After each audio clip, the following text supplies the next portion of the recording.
दोस्तों, tally prime course की इस श्रृंखला में पिछली क्लास में हम लोगों ने डिस्कस किया था आउटस्टैंडिंग रिपोर्ट्स को। आउटस्टैंडिंग रिपोर्ट्स क्या होती हैं और इनका हम किस तरह से यूज़ कर सकते हैं। उसी कड़ी को आगे बढ़ाते हुए आज की क्लास में हम डिस्कस करने वाले हैं डेबिट क्रेडिट नोट्स को। डेबिट क्रेडिट नोट्स भी अपने आप में एक बहुत महत्वपूर्ण टॉपिक है और आज की क्लास में हम डेबिट नोट और क्रेडिट नोट से जुड़े हुए बेसिक कॉन्सेप्ट्स को सीखने का प्रयास करेंगे। आगे बढ़ने से पहले हमेशा की तरह मेरा आपसे निवेदन है कि यदि अभी तक आपने हमारे इस चैनल को सब्सक्राइब नहीं किया है तो प्लीज़ अभी कर लीजिए। आइए शुरुआत करते हैं। टैली प्राइम में परचेज रिटर्न और सेल्स रिटर्न की ट्रांजैक्शंस को पोस्ट करने के लिए दो विशेष प्रकार के वाउचर्स दिए गए हैं। डेबिट नोट वाउचर का मुख्य उपयोग परचेज रिटर्न की एंट्रीज को पोस्ट करने के लिए किया जाता है।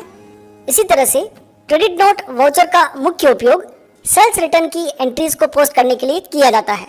डेबिट नोट वाउचर को हिंदी में नाम की चिट्ठी और क्रेडिट नोट वाउचर को हिंदी में जमा की चिट्ठी के नाम से जाना जाता है। जैसा कि मैंने अभी आपको बताया था, इस क्लास में हम डेबिट और क्रेडिट नोट के बेसिक कॉन्सेप्ट को सीखने वाले हैं। जब आप बेसिक कॉन्सेप्ट सीख जाएंगे तो इन्हीं वाउचर्स का यूज़ हम अलग अलग ट्रांजैक्शंस को पोस्ट करने के लिए भी करते हैं। रियल लाइफ में आपको बहुत सारे अलग अलग ट्रांजैक्शंस मिलेंगे और उन ट्रांजैक्शंस के लिए हमें डेबिट नोट और क्रेडिट नोट का यूज़ करना होगा। सबसे पहले हम डेबिट नोट वाउचर को देखते हैं किस तरह से हमें इसका यूज़ करना है। तो आपको इसके लिए गेटवे ऑफ टैली में खड़े रहते हुए वाउचर्स में जाना है। वाउचर्स में डेबिट नोट वाउचर को एक्टिवेट करने के लिए आपको जो साइड में बटन बार दी गई है उस बटन बार पर अलग अलग वाउचर्स के ऑप्शन दिए गए हैं, पर यहाँ पर हमें डेबिट नोट और क्रेडिट नोट का कोई ऑप्शन दिखाई नहीं देता, कोई बटन दिखाई नहीं देता। डेबिट नोट और क्रेडिट नोट को एक्टिवेट करने के लिए आपको अपने कीबोर्ड से ऑल्ट की प्रेस करना है। ऑल्ट प्रेस करते ही ऑल्टर के साथ जितने भी बटन्स हैं वो आपको अपनी स्क्रीन पर दिखाई देंगे और यहाँ आप देख पा रहे होंगे डेबिट नोट के लिए शॉर्टकट की का यूज़ करना है हमें ऑल्ट के साथ F5 और क्रेडिट नोट के लिए यूज़ करना है ऑल्ट के साथ F6। सबसे पहले हम डेबिट नोट की बात कर रहे हैं, इसलिए ऑल्ट F5 आप प्रेस कीजिएगा। आपकी स्क्रीन पर आपको डेबिट नोट दिखाई देगा। दोस्तों, वैसे तो हम परचेज रिटर्न की एंट्री जनरल वाउचर में भी पोस्ट कर सकते हैं, लेकिन डेबिट नोट में क्या स्पेशल है कि हमें परचेज रिटर्न की एंट्री डेबिट नोट में ही करनी चाहिए। जनरल वाउचर अगर आप ओपन करके देखेंगे तो यहाँ पर भी आपको डेबिट और क्रेडिट ऑप्शन दिखाई देता है। इसी तरह से जो डेबिट नोट है उसमें भी अभी आपको डेबिट और क्रेडिट ही दिखाई दे रहा है, लेकिन यहाँ पर डेबिट नोट में आपको मोड चेंज करने की फैसिलिटी मिलती है। आप कंट्रोल H के द्वारा मोड चेंज कर सकते हैं और यहाँ आपको item invoice, accounting invoice, S voucher और यूज़ फॉर इंटरेस्ट अकाउंटिंग, इन सभी के लिए डेबिट नोट यूज़ करने की फैसिलिटी मिलती है जो कि जनरल वाउचर में उपलब्ध नहीं है। इसीलिए हम डेबिट नोट का यूज़ करते हैं। सबसे पहले हम आइटम इनवॉइस के माध्यम से एक एंट्री पोस्ट करते हैं।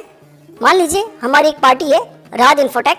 मैं आपको उसका आउटस्टैंडिंग बैलेंस भी दिखा देता हूं और उसके लिए हमारे पास गो टू कमांड भी है या फिर गेटवे ऑफ टैली में ही डिस्प्ले में स्टेटमेंट ऑफ अकाउंट्स, आउटस्टैंडिंग में लेजर, पार्टी राज इन्फोटेक से अभी तक हमने 1 अप्रैल, 10 अप्रैल और 15 अप्रैल को गुड्स परचेस किया है और अब हम उन्हें गुड्स रिटर्न करना चाहते हैं। तो हमारा जो फर्स्ट बिल था 27/10 उसके अगेंस्ट में हम उन्हें गुड्स रिटर्न करना चाहते हैं और इसके लिए हम यूज़ कर रहे हैं डेबिट नोट वाउचर का। तो वाउचर में आप जाइएगा, डेबिट नोट को ओपन कर लीजिए, पार्टी नेम राज इन्फोटेक, पार्टी सेलेक्ट करने के बाद टैली आपसे डिस्पैच डिटेल पूछेगा और नीचे आपको दिखाई देगा ओरिजिनल इनवॉइस नंबर। ये काफ़ी इंपॉर्टेंट है कि आपने जिस पार्टी से गुड्स परचेस किया था उसका इनवॉइस नंबर क्या था, वो इनवॉइस नंबर आपको यहाँ पर इनपुट करना होता है। जैसे अभी मैंने आपको बताया इस पार्टी का इनवॉइस नंबर था 27/10, वो आप इनपुट कर लीजिए और उसका इनवॉइस डेट क्या था वो डेट भी आप यहाँ पर इनपुट कर लीजिएगा। उसके बाद पार्टी की सारी डिटेल आपकी स्क्रीन पर आएगी। मान लीजिए आपकी स्क्रीन पर ये सारे ऑप्शन आपको दिखाई नहीं दे रहे हैं तो आपको F12 प्रेस करना है और F12 में जनरल डिटेल सेक्शन में आपको कुछ ऑप्शन दिए गए हैं। प्रोवाइड सप्लायर डिटेल, आप इसे यस कर लीजिएगा। Provide dispatch, order, export, import detail, इसे भी आप यस कर लीजिएगा। नीचे एक और ऑप्शन दिया गया है प्रोवाइड ओरिजिनल इनवॉइस डिटेल, इसे भी यस कर लीजिएगा। तो आपकी स्क्रीन पर भी ओरिजिनल इनवॉइस डिटेल दिखाई देने लगेगा। देन फिर आपको लेजर सेलेक्ट करना है, क्योंकि हम पर्चे रिटर्न कर रहे हैं इसलिए पर्चे रिटर्न लेजर का यूज़ कीजिएगा। देन नेम ऑफ आइटम, क्या आइटम आप रिटर्न करना चाहते हैं। तो LG मॉनिटर हम लोग रिटर्न कर रहे हैं 10 नॉर्म्स एट द रेट 3000। अभी 3000 कहाँ से आया? तो राज इन्फोटेक से जो हमने अभी बिल नंबर डाला है 27/10, उसमें टेली ने ऑटोमेटिकली रेट वहाँ से पिक कर लिया है और वो रेट यहाँ पर आपको दिखाई देगा। देन एंटर प्रेस करते हुए जब आप नीचे की तरफ आएंगे तो यहाँ पर आपको मेथड ऑफ बिल एडजस्टमेंट दिखाई देंगे। अब यहाँ हम सेलेक्ट करेंगे against reference. Against reference select करने पर जितने भी उस पार्टी के पेंडिंग बिल्स हैं वो आपको दिखाई देने लगेंगे। और जैसा कि मैंने बताया अभी आपको, हमारा जो बिल था 27/10 उसके अगेंस्ट में हम ये गुड्स रिटर्न करने वाले हैं। तो ये बिल मैंने यहाँ पर सेलेक्ट कर लिया है। देन इस एंट्री को यहाँ से आप सेव कर लीजिएगा। अब जब आप वापस से आउटस्टैंडिंग रिपोर्ट देखेंगे, display statement of accounts, outstanding, ledger, Raj Infotech, तो यहाँ पर आपको ऑल्टर F1 करने से सारी डिटेल दिखाई देगी। और आप फर्स्ट बिल को देखिएगा 1 अप्रैल 27/10, उसमें आपको एक डेबिट नोट दिखाई दे रहा है 30 अप्रैल को 10 नॉर्म LG मॉनिटर। पार्टी का जो ओपनिंग बैलेंस था 85,000 हमें उनको पे करना था, लेकिन अब पेंडिंग अमाउंट आ रहा है 55,000। ऐसा क्यों हुआ है? क्योंकि 85,000 में से 30,000 का गुड्स हमने उन्हें रिटर्न कर दिया है। तो दोस्तों, इस तरह से आप सिंपल डेबिट नोट का यूज़ परचेज रिटर्न की एंट्रीज को पोस्ट करने के लिए कर सकते हैं। सेम यही कॉन्सेप्ट हमें क्रेडिट नोट के लिए भी यूज़ करना है। क्रेडिट नोट के लिए हमें फिर से जाना है वाउचर्स में और ऑल्टर के साथ आपको प्रेस करना है F6। जैसे आप F6 प्रेस करेंगे, alter F6, credit note voucher आपकी स्क्रीन पर ओपन हो जाएगा और इस वाउचर का यूज़ हम सेल्स रिटर्न की एंट्रीज को पोस्ट करने के लिए करते हैं। अब हमारी एक पार्टी है मोहित एंड सन्स, उनको हमने गुड्स सेल आउट किया और उन्होंने फिर से हमें गुड्स लौटा दिया। इट मीन्स उन्होंने हमें सेल्स रिटर्न कर दिया है। तो ऐसी कंडीशन में पहले मैं आपको पार्टी का आउटस्टैंडिंग रिपोर्ट दिखा देता हूँ। Display statement of account, outstanding, ledger, Mohit and sons.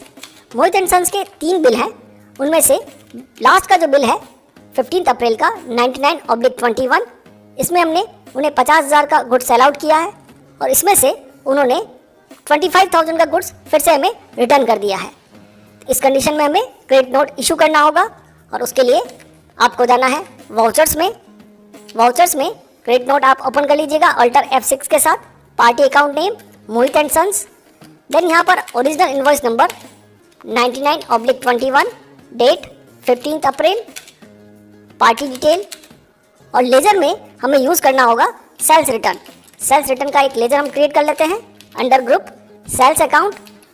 इन्होंने रिटर्न किया है LG मॉनिटर 5 नॉर्म्स, जो कि हमने 5,000 में उन्हें सेल आउट किया था और ये 5,000 टैली ने ओरिजिनल बिल के इनवॉइस नंबर के अकॉर्डिंग रेट यहाँ पर पिक कर लिया है ताकि रेट का कोई मिसमैच ना हो। देन फिर जब आप एंटर प्रेस करेंगे और इसे सेव करने के लिए जाएंगे तो यहाँ पर फिर से आपको मेथड ऑफ बिल एडजस्टमेंट दिखाई देंगे। यहाँ पर भी हमें यूज़ करना है अगेंस्ट रेफरेंस। फिर से पार्टी के सारे पेंडिंग बिल्स आपको दिखाई देंगे, उसमें से जिस बिल के अगेंस्ट में पार्टी ने गुड्स रिटर्न किया है उस बिल को आप सेलेक्ट कीजिएगा। उस बिल के अमाउंट को हमें एडजस्ट करवाना है और इस तरह से हम सेल्स रिटर्न की एंट्रीज को पोस्ट कर सकते हैं। अब फिर से जब आप आउटस्टैंडिंग रिपोर्ट देखने जाएंगे तो वहाँ पर पार्टी के अकाउंट में इस सेल्स रिटर्न की एंट्री का इफेक्ट आपको दिखाई देगा। मोहित एंड सन्स में आप देखिएगा लास्ट बिल जो था 99/21, यहाँ पर लास्ट में आपको 30 अप्रैल में एक क्रेडिट नोट की एंट्री दिखाई दे रही है। पार्टी का ओपनिंग बैलेंस 50,000 था और यहाँ पर अब हमें पेंडिंग अमाउंट में 25,000 डेबिट बैलेंस दिखाई दे रहा है। तो दोस्तों, अभी आपने देखा कि हम डेबिट नोट और क्रेडिट नोट का बेसिक यूज़ किस तरह से करते हैं। इस तरह से आने वाली क्लासेस में हम डेबिट नोट और क्रेडिट नोट के एडवांस यूजेस भी सीखेंगे। Debit note use for purchase return वो भी हमने देख लिया किस तरह से करते हैं।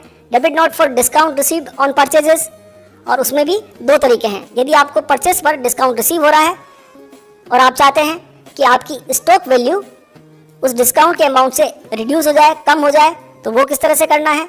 इस तरह से यदि आप स्टॉक पर इफेक्ट नहीं डालना चाहते हैं और डिस्काउंट लेजर का यूज़ करके एंट्री को पोस्ट करना चाहते हैं तो वो डेबिट नोट में हम किस तरह से पास करेंगे। यदि इनवॉइस में कोई करेक्शन होता है तो वो हम डेबिट नोट के थ्रू किस तरह से एंट्री बनाएंगे। और debit note for additional charges on sales, यदि आप सेल्स पर कोई एडिशनल चार्ज लगाना चाहते हैं जैसे ट्रांसपोर्ट चार्जेस है, फ्रेट चार्जेस है, तो उसकी एंट्री हम यहाँ पर किस तरह से बनाएंगे। और सेल्स इनवॉइस में यदि कोई रेट डिफरेंस होता है तो उसकी एंट्री हम डेबिट नोट में किस तरह से पास करेंगे। और इसी तरह से हम क्रेडिट नोट के भी एडवांस यूजेस आने वाली क्लासेस में सीखेंगे। आज की क्लास में हमने बेसिक कॉन्सेप्ट को सीखा है। यदि आज का हमारा ये वीडियो आपको पसंद आया हो, उपयोगी लगा हो, ज्ञानवर्धक लगा हो तो आप इसे जरूर लाइक करें, शेयर करें और कमेंट करें। आज की वीडियो में इतना ही। मिलते हैं अगले वीडियो में। तब तक के लिए खुश रहिए, सीखते रहिए, सिखाते रहिए। वीडियो देखने के लिए आपका बहुत बहुत धन्यवाद।